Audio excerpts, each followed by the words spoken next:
There's a lot to say when starting a new business, but only one thing to say that can help you protect it. Like a good neighbor, State Farm is there. And just like that, a State Farm agent will be there to help you choose the coverage that fits your needs. Whether your small business is growing or brand new, your State Farm agent is there to help on the phone or in person. Like a good neighbor, State Farm is there. If your roof starts to leak or your floor's really squeak, you live in a money pit. Money pit. If your basement needs a pump or your place looks like a dump, you live in a money pit. Money pit. Pick up the telephone, fix up your home sweet home by calling 888 Money Pit. The Money Pit is presented by RoofMax and EcoFlow. Now, here are Tom and Leslie. Coast to coast and floorboards to shingles, this is the Money Pit Home Improvement Show. I'm Tom Kreitler. And I'm Leslie Segretti. And we are here to help you with projects around your house. So reach out to us right now with your questions at 1-888-MONEY-PIT. Coming up this hour, if you're a renter and you're not all that happy with your kitchen, you might think there's not a whole lot you can do about it. Well, we're going to share 5 spruce-ups for your space that can be done without wrecking your security deposit. And also ahead, filters inside of your heating and cooling systems can help remove dust and also make it a lot easier for you to breathe at home. But there's a lot of choices out there, so which type really does the best job? We're going to help you sort out what it takes to breathe easy. Plus, if your backyard spaces are ready for a midsummer spruce up, we're going to share a fast, easy, and mortar-free way to build fire pits, seat walls, lighting columns, and lots more. But first, are you ready to unleash your creativity and conquer home improvement projects like a pro?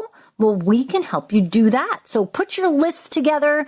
Let us know what you are working on, what you want to tackle, what you've started and kind of maybe walked away from, like that crocheting project I gave up on last year. Whatever it is, you got something you're working on, let us help you get it to the finish line. So give us a call and let us know how we can help. The number here is 1-888-MONEY-PIT, 888-666-3974. Let's get to it. Leslie, who's first? Joseph in Florida needs some help with a composite deck. What can we do for you? I have 2 Trex decks that are one above the other and they're quite large, wrap around the house. And they were installed in 2007, and since that time they've developed a kind of a white film. At times it has some black dots on it, and also the color has faded. And my question is, what can I do to restore that color and make it look more like new than the way it does now? Well, I'm not aware that you can restore the color. The dots that you describe and the staining that you describe sound like it could be an algae. So one thing that you should do is to clean that decking. Because unfortunately composites do tend sometimes to grow algae that tends to stick to them a bit, like what you're describing. So I would make sure that I clean it. Mm-hmm. I do. I spray it with this wet and forget that you've recommended, and it does do a good job on that. That's good to hear. That's really not the big problem. The problem is the whiteness, like the top of the handrails. The railings are all Trex, and the top, this is high. This is up around 3,000 feet, and the top has turned white. A film like on top of it, and I've tried washing it and spraying it, and I didn't use anything harsh on it. I didn't want to, but I just wondered if there was something can't bring that color back up. Trex says that you can stain it. I mean, they do say that it's okay to use an exterior stain with it. They recommend solid color stains. They recommend specifically solid color stains by either Behr or Sherwin-Williams. There's a manufacturer, Mesmer is their name, Messmer, Mesmer, and they actually have a composite deck finish that's made specifically for it. It's in, I think, 7 or 8 different colors, and it does restore color, to faded composite. I would give it a good cleaning and, try to get rid of all that algae and mold growth that's on there, and then go ahead and look at this, the Mesmer's composite deck finish. Okay, Mesmer. I'll take it. I'll take a look for that and see if I can find it. All right. Good luck with that project. Thanks so much for calling us at 888-MONEY-PIT. Now we've got Norma from Delaware on the line who wants to know what size pipes you need to get good pressure in the bathroom. Norma, that sounds like a personal question. What's going on at your Money Pit? Okay, I'm going to install a shower panel. Okay. And in order to get, the right pressure. Right. How big do the pipes need to be? You said you want to install a shower panel. So is this one of these units where it comes in and then fans out to multiple spray heads? Yeah, the jets, right. How's your water pressure right now? Pretty good. Well, my house is about 8 years old. Oh, if it's only 8 years old and you have pretty good water pressure, you should be okay with this. I will say, though, that the water pressure coming out of multiple shower heads is not going to be as invigorating as coming out of a single shower head. So it's going to give you good coverage, but it may not be as strong. And I don't think there's much that you can do about that. If you've got normal street pressure, that's how those shower panel units are designed to work. But just be mindful that it's not likely to be as strong when it's going to come out of multiple heads, because you basically just need more water to do that. Oh, okay. Well, I inquired with the builder, and he told me that from the basement to the shower floor, I have 3/4 pipes, and then from the floor to the shower head, half an inch. And that's typical. That's typical. So, that doesn't change anything. Oh, okay. All right. Thank you so much for your help. Good luck with that project. Thanks so much for calling us at 888-MONEY-PIT. We love hearing from our listeners. And if you want to make our day, leave us a 5-star review on Apple Podcasts. It really helps us know what we're doing right and how we can improve our show for you. So just go to moneypit.com/review, moneypit.com/review, and you might even win a copy of our book. Now we've got Lorraine from Vermont on the line, who's got some ants invading her money pit. How can we help you today? I have them out in my flower beds. I have them on my front and back lawn. There's a lot of sand here around my house. Right. And I am wondering what I could do to get rid of them. Are they getting into the house as well? No, they are not in the house. All right. Well, that's good news. So, look, there are ways that you can work with this using sort of over-the-counter products, but I would recommend a different direction. The insecticides today have become so sophisticated and so accurate and so able to target specifically the insect that you're dealing with that it's really worthwhile having a professional apply these insecticides. One in particular that actually we just used at my mom's house. Well, not we. I hired somebody to do this. It's called Termidor, Termidor. And I'm very familiar with this insecticide because it's one that is a part of a class called an undetectable. So the way it works is, in the old days, we'd spray insecticides that would repel the ants or kill them on site, and they would sort of know it was there, so it was detectable. Well, these new insecticides are undetectable. So as a result, the ants go through the insecticide, and then they get it on their bodies, and they bring it back to the nest, and then they share it with the other insects in the nest.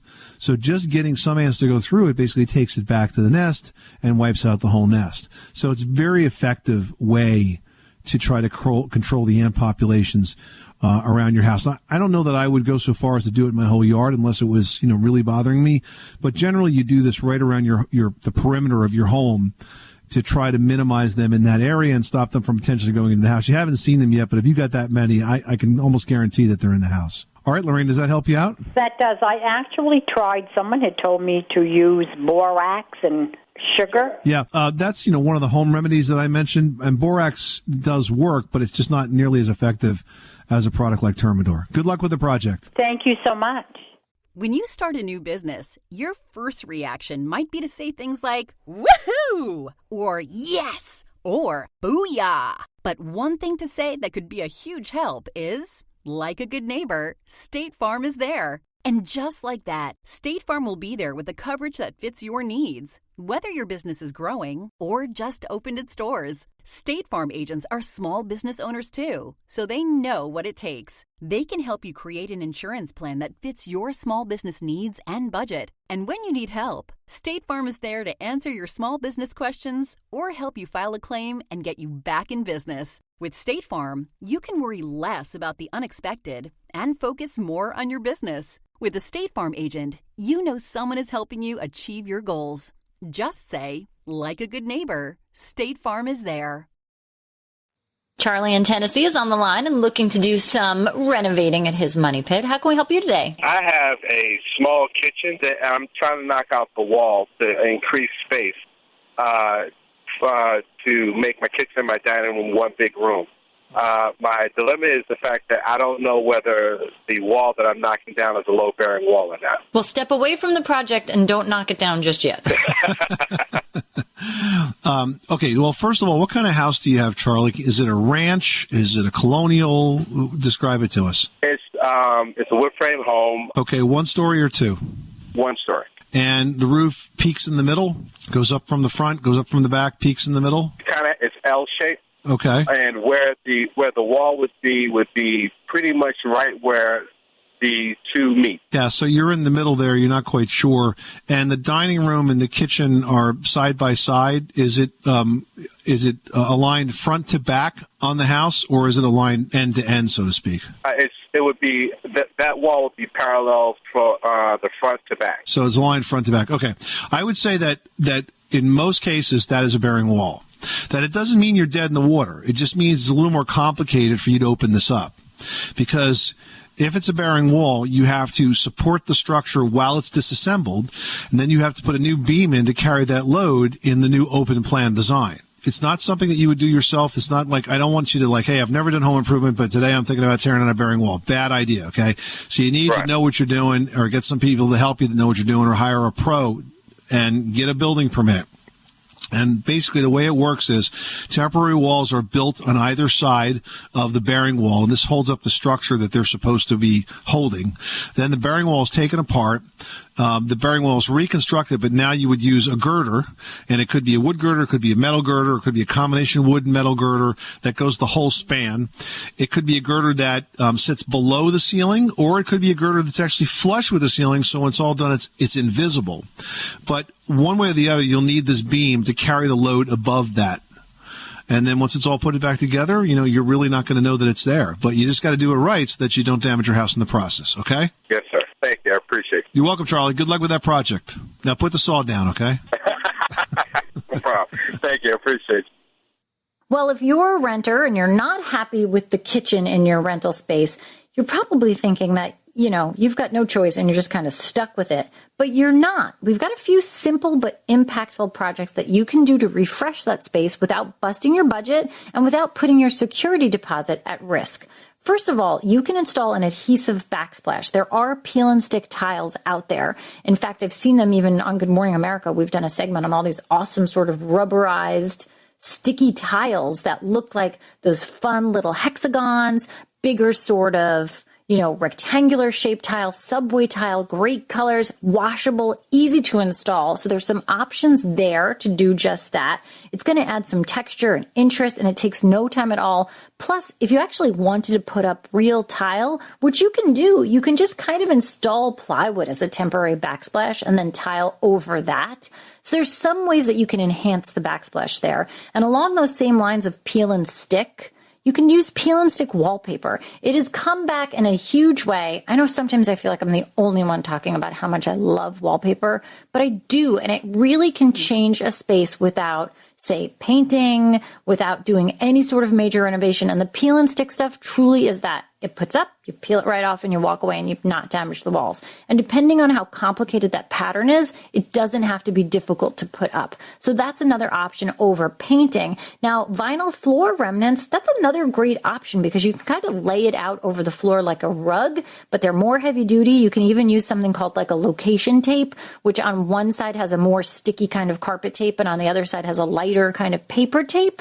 And you can put that so that the lighter side is on the apartment's floor and the more heavy duty side is on that vinyl piece that you're putting down to kind of really keep it in place without damaging the existing floor. And, at a smaller size, the price for this vinyl remnant is not going to be a ton of money. So there's a lot of stuff. You can also change out hardware. Just make sure you keep the hardware and the old screws and whatnot in a bag and label where it goes so that when it's time to leave, you can just swap it back out. Same with light fixtures. Very easy to do. Yeah, I love changing out hardware pulls. They're super cheap. It's a nice update, but they make a big impact on your kitchen style. Now we've got Rob in Iowa, whose basement walls seem to be coming in on themselves. What is going on at your money pit? I've got some basement walls that are heaving in, and I need a permanent solution that's not going to bankrupt me. Okay. Basically, what I've got some wall anchors that have been installed about 7 years ago. I've been keeping those tight, and the walls are still heaving in. We had a drought here in Iowa last summer, and this year we've had quite a bit of rain. So walls are bowing in up to 2 inches in places. I'm getting a little worried. Yeah, if your walls are bowed in 2 inches, Rob, unfortunately, you've got a very serious problem on your hands that is not only impacting the structure of your home, but also the value of your home. And if the walls have gotten that bad, we are well beyond the do-it-yourself fix stage. I can provide you some basic information about why this might be happening. Generally, the reason walls will heave is because you get a lot of water that collects around the foundation perimeter, especially if you don't have terrific drainage. If the drainage is flat, if the gutters are dumping near the corners of the foundation, which is where most gutter contractors leave them, that water collects into the soil. And in the wintertime, it freezes, expands, and then slowly but surely sort of ratchets that wall out. Now, if yours have gone to the point where they're 2 inches out of plumb, this is a problem. So the way I would address this, and I would do it very specifically and very strategically, is as follows. I would retain a structural engineer to examine the problem and specify a repair. It's very important that you just don't call a contractor for this, because if they don't have the pedigree of an engineering degree, it's not going to hold water when it comes time to sell your house. So I would hire an engineer to analyze the problem and design the solution. And you could talk cost concerns with your engineer and options and all of that. Once you have that plan in place, at that point in time, you can make the decision as to whether or not you're going to do it yourself, which may be more possible with the plan than not, or whether or not you're going to hire a pro. But however you get it done, the third and most important final step is to have the engineer come back and examine the work and then give you an additional letter that says, yes, I identified this problem and I designed a fix and I inspected the fix and it's done correctly and there's like nothing further to worry about. Because ultimately, if you go to sell your house, the buyers are going to bring up this issue. You want to have that sort of pedigree in your hand so that you can prove that it was a repair that, yes, was structural in nature, but was repaired correctly. Does that make sense? Yeah, absolutely. That's a very interesting approach. I have one kink to throw at you, and that is the wall anchor system that's installed was warrantied, and the owner of that company came out and said that, he'll warranty the system, and he's willing to put in like 3 more anchors, which in my mind is an admission of liability. Do I let him do that, or do I need to get the structural engineer first? Is this wall anchor contractor a structural engineer? I doubt it. Stop the repair process. Get the engineer. If the engineer thinks that's a good idea, then that's a different story. But warrantying doesn't necessarily mean we put more in. If the product failed and your walls continued to bow as a result, then his liability, depending on where these walls were when he first put the system in and guaranteed that they were going to stop the walls from buckling in, his liability could be significant. But I would get the engineer in first. And let's get some good, impartial, expert advice here from somebody that does not have a system to sell you. I don't want you to get advice from somebody. Sometimes contractors give you advice from people that, because they sell the system. Yeah, you got a problem. I'm just the guy to fix it for you. And that's not really good expert independent advice. So go to the engineer first, Rob, and then you can deal with the contractor issue after you have the information. Okay, great. Thank you. Good luck. Thanks so much for calling us at 888-MONEY-PIT. At your job, do you ever have to deal with a nose roller? How about a snub pulley? Well, if you're installing a new conveyor belt system, dealing with the different components can sound like you're speaking a foreign language. Luckily, you've got a team ready to help. Grainger's technical product specialists are fluent in maintenance, repair, and operations. So whenever you want to talk shop, just reach out. Call, click Grainger.com, or just stop by. Grainger, for the ones who get it done. Did you know that most vitamin D3 supplements come from sheep's wool? I'm Kat, founder of Ritual. We're making traceability the new standard for the supplement industry. When I was pregnant, I couldn't find a multivitamin I could trust, so I created my own. Ours is made traceable, third-party tested, and clean label project certified. Oh, and our vitamin D3? It comes from sustainably harvested lichen from England, not sheep. Trace for yourself with 25% off at ritual.com/podcast. Cheryl in Virginia, you've got the Money Pit. How can we help you today? I have a cement porch.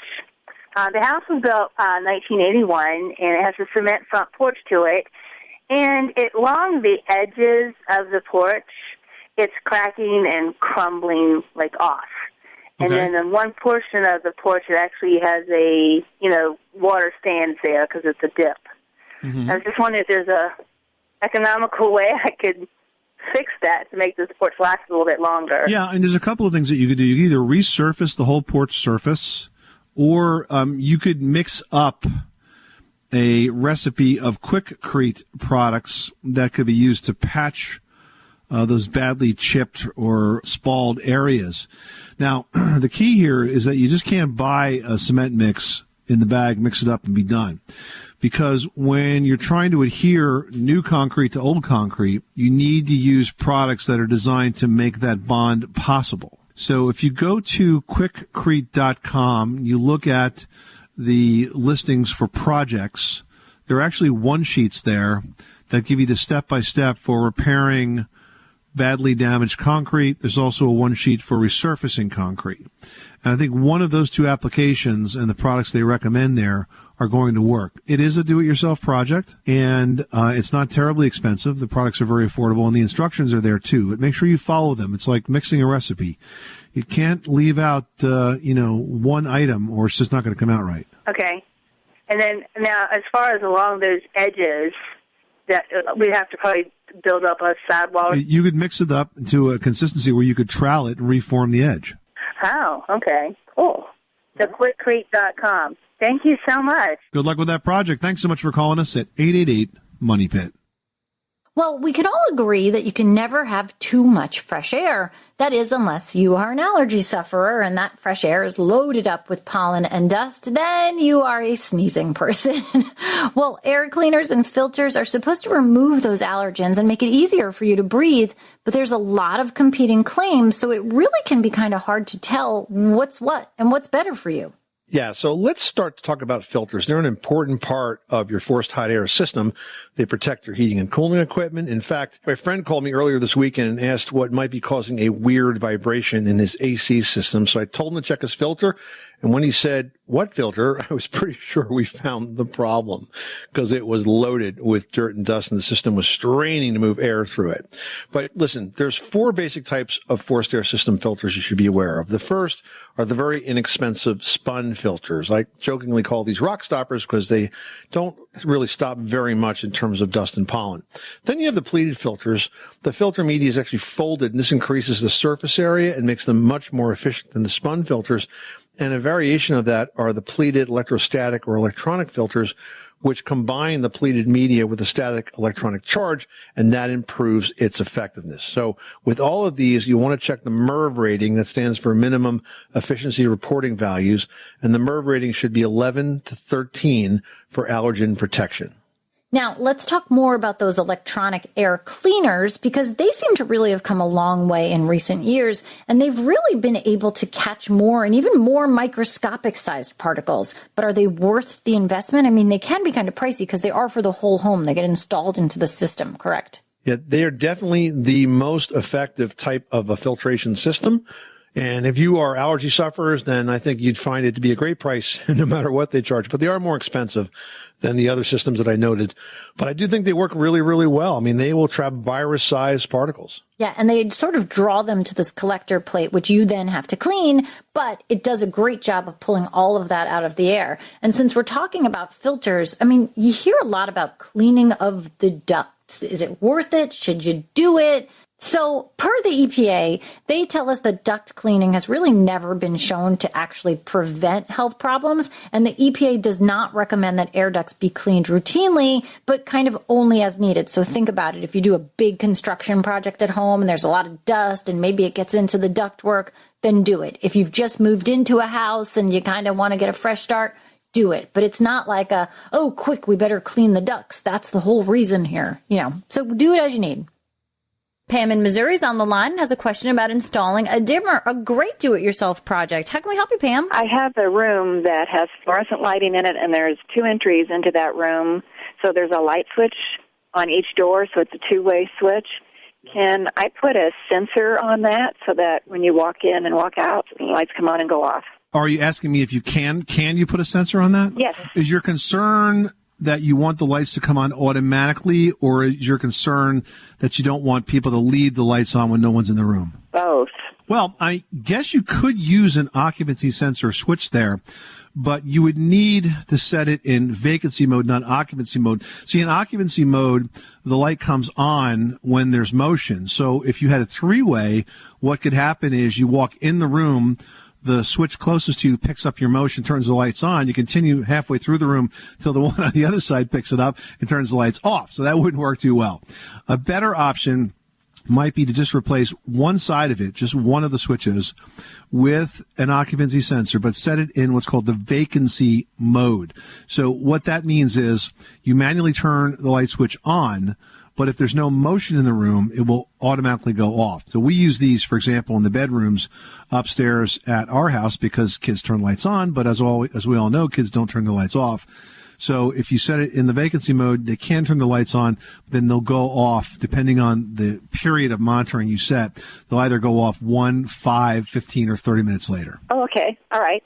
That would work. Thank you. Hope that helps you out. Thanks so much for calling us at 1-888-MONEY-PIT. Now we've got David from Illinois on the line who's got a question about a well system. How can we help you today? It's my son's well. He has a well in his house, and the water system has air pockets in it quite often, so that the water will be running, and then an air pocket will expel water, and sometimes it'll shoot out of the sink or what have you.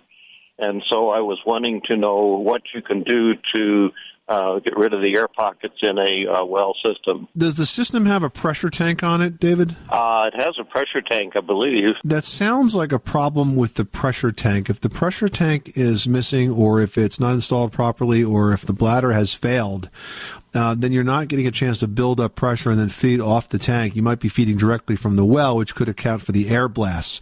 So the first thing I would do is look at the pressure tank, see what kind of condition that's in. That's most likely what's causing the air getting into the lines. I think that's the best step, okay? Okay. Thanks so much for calling us at 888-MONEY-PIT. Well, you ready to step up your backyard with a quick and easy upgrade? You can easily do just that with Ladera Wall Block from Pavestone. Yeah, these blocks can be configured to define or enhance any part of your outdoor living area, whether you're building a fire pit, setting up a seating area, defining garden spaces, or creating decorative columns. These blocks are kind of the perfect solution. Yeah, for example, with Ladera Wall Block, you can build a stunning fire pit in less than 5 minutes. It's really that simple because the blocks are designed to be stacked in a variety of configurations, which makes them perfect for any DIY enthusiast. Now, Ladera wall blocks offer a natural style that enhances your outdoor living space with a popular natural dry stack look. So there's no hassle, and it gives your project a professional finish with minimal effort. No cuts are needed, and that really simplifies the installation process. And they're also available in 7 different face patterns that allow mask pattern repeats. Plus, they're environmentally friendly, they require little to no maintenance, and these wall blocks are not only beautiful, but also eco-friendly, offering a sustainable solution for all of your outdoor projects. They're so easy to work with. I just love them. If you're ready to transform your outdoor space with ease, Ladera Wall Block from Pavestone can help elevate your home's exterior and create the backyard of your dreams. All right, now we've got Phyllis from the Jersey Shore calling in. What can we do for you today? I am looking to purchase a home. And the problem is I'm looking in a very specific area because I don't want to leave the current school district the children are in. All the homes around here were built in the 60s. So my first question is, what should I look for in that era of home construction that might be a red flag? And also, the way the homes are all built, the bottom floor has radiant floor heat, and upstairs is hot water baseboard, and I can't imagine that 50-year-old pipes are not going to go at some point. And I'm wondering, how do I make sure they're okay, or look for signs that they're getting weak? So you're basically looking for the good, the bad, and the ugly of 1960s construction. Correct. And, the story is that it's actually a pretty good time for home construction. You had copper plumbing, you had decent wiring, sometimes the services were a little small, but if the homes are mostly natural gas, you really don't need more than about 100 amps to power pretty much everything, including central air conditioning. And you got hardwood floors. Very frequently, you had hardwood floors in 1960 houses, and it's interesting because they put the hardwood floors in, and they very promptly covered them with wall-to-wall carpet. With shag carpeting. Or shag, yeah, that's right, which actually protects them, very nicely and didn't allow them to wear. So it's a pretty good year for home construction. Now, because it's a 50-year-old house, you're obviously going to have how old is the furnace, how old is the water heater, stuff like that to consider. What's the general maintenance been? But in terms of an era of home construction, I think it's a really strong era. Now, if you'd asked me about the 80s, I would tell you, not so much. Those houses were put together pretty fast and not always in the best possible way. But the 60s is a pretty good year for construction. Oh, good, because I'm moving up. I live in an 80s house now. Oh, there you go. So you're going to get better. In terms of that radiant heat, that's probably the 1 weak link that home has. But the thing is, you can't really determine how far along it is and whether or not it's going to break. It probably will eventually fail. And when that happens, you're going to be faced with a pretty costly repair. You'll have to put in some sort of alternative heat system because it's virtually impossible to repair those pipes in the slab. So the first floor of your house, you'll either be running new baseboard pipes, or you'll be running electric radiant, or you'll be adding an air to water heat exchanger so that you can take hot water from the boiler, run it through a heat exchanger, and blow air over it through your HVAC system, the same one used to cool the house. But I wouldn't obsess about that. I mean, it's probably going to happen eventually, but it may not even happen in the time that you own this next house. So if you like the neighborhood, the 1960s is a pretty good era for home construction. Great. That's great news. Thank you so much. You're very welcome. Thanks so much for calling us at 888-MONEY-PIT. Phil wrote into Team Money Pit asking, can I use hardwood planks in my basement? We have extended gutters and a French drain, which empties into 2 different sump pumps. So water is not a problem. Until it is, Phil. Yeah. If you need 2 sump pumps, somehow I think there's a lot of water under that floor. Yeah. But I mean, even if you had no water under the floor, the thing is you can't put hardwood right down on top of a concrete floor because it's going to swell. It's going to curl and buckle. It's not going to end well. It'll be a huge waste of money. So what you really ought to think about is engineered hardwood, which is structurally stable because it's made up of layers of hardwood, or you could choose one of the very many vinyl or hybrid floor products that are out there because they're 100% waterproof.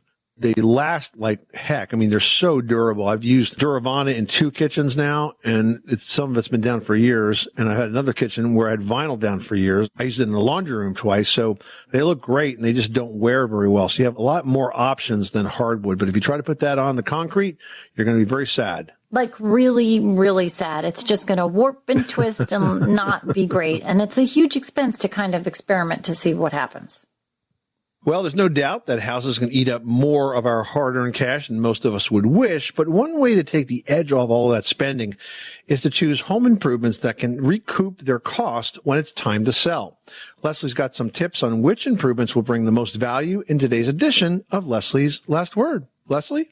Yeah, like the housing market itself, these things do fluctuate from year to year. But according to Remodeling Online's cost versus value survey, there's a number of projects that deliver really good returns on your investment. Now, the top 5 projects for ROI are: number 5 is a bathroom remodel. I mean, that's very good for you as the homeowner because you're getting the space that you want in the bathroom layout and configuration and design that you really are desiring. But the return there is only mid-range, about 67%, because those preferences are very personal. And the chances of the next person, the next buyer being like, "Ooh, this is exactly what I wanted," are kind of slim. So that's not the best, kind of mid-range there.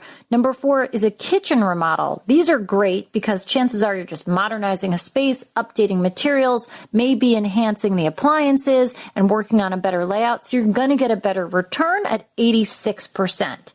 Now, number 3 is siding replacement. The next 3, the top 3, I should say, are all exterior projects. Siding replacement with vinyl siding gives you a return on investment of 95%. I mean, you are really dramatically changing the exterior, the look of the home itself, and that is a big way to recoup your investment. Number 2 is a new entry door. Same thing. If you can get that curb appeal up, people are going to want that house, and that's huge at 101% ROI. And finally, number 1 is garage door replacement at 103%, because same thing. You can design a garage door makeover to completely enhance, change, redo the look of your home. And it's not a huge project. And you can really get something out there in a beautiful, durable material that's not going to require a lot of maintenance, and it's really going to make the space look wonderful. I mean, we always think of these outdoor improvements as delivering great ROI, but the survey also showed that a deck offered only a 50% ROI. So while enjoyable, it really doesn't add a lot of value to the house. This is the Money Pit Home Improvement Show. Coming up next time on the program, when it comes to the topic of home improvement, there's often more bad advice than sage wisdom. And that bad advice can sometimes spread like wildfire. We're going to tackle some of the most common tales and help you separate fact from home repair fiction on the very next edition of The Money Pit. I'm Tom Kreitler. And I'm Leslie Segretti. Remember, you can do it yourself, but you don't have to do it alone.